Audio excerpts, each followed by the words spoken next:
Uniform somehow is most likely going to come back to that APFT, your height, weight, and if you can meet those standards.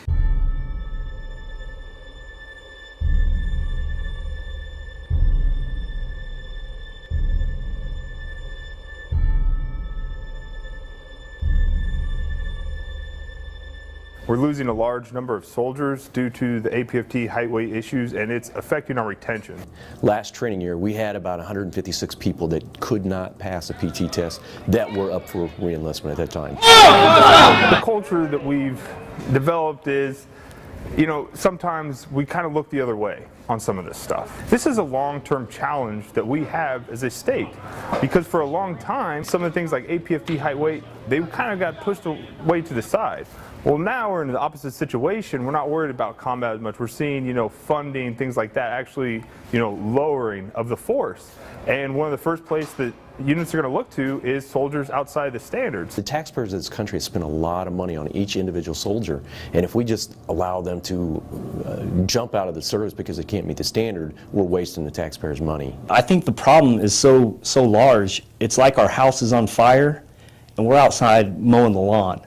I mean, you can't just tell a soldier, oh, keep running, and next month we'll test you and see if you pass. We need to attack the problem. Don't let me beat you, don't let me beat you, don't let me beat you. Good work. We need to get a program in place that can help teach these soldiers the basic skills. So if they take what they're learning here and include it in their everyday life, it's going to make a difference, and they're going to be able to pass their PT test. We have physical readiness training, the PRT, which Kansas is way behind the curve on. Part of the curriculum here is teaching our students PRT and how to lead the formation. They don't just stand in formation and let our instructors lead it. They actually have to go up and lead that training, so that when the student goes back to their unit, they have a qualified person that can actually lead that training. Position of attention, move.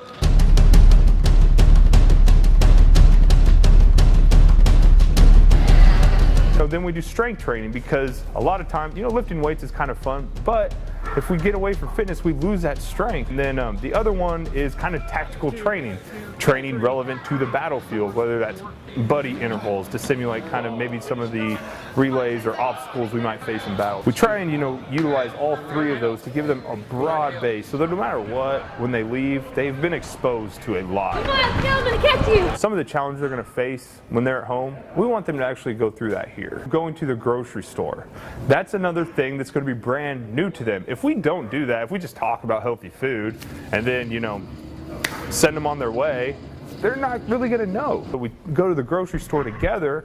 We do two things. We look at kind of what they were eating in the past, and then, you know, instead of completely overhauling their diet, that's not going to work. We have to find a plan that's going to work for that individual. One of my major goals was to learn more about the nutritional side of losing weight and maintaining the weight loss. Well, just for like lunch options and stuff like that. When I'm home, my son always tell me, like, Daddy, you know, you look kind of pudgy, you know, you got to do something about that. We're not really interested in where the soldiers are at the completion of this course. However, our focus is where they're going to be 6 months from now, a year from now. Can they be consistent? What are your goals? Not just fitness. Like, what are your goals for life? We want everyone that leaves here, we want them to leave better. If you want to be successful in any goal, you have to first believe you can. I jumped at the opportunity when they announced that they had this class.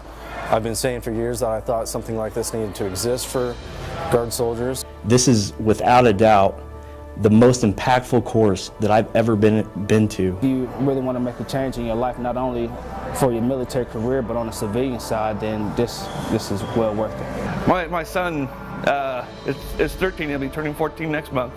And he goes, Dad, what are you doing? You know, you leave early and you talk about PTing for 3 hours every day in the gym, you know. He goes, so when you're done with this, can we start working out together? Team on three. 1, 2, 3. Team!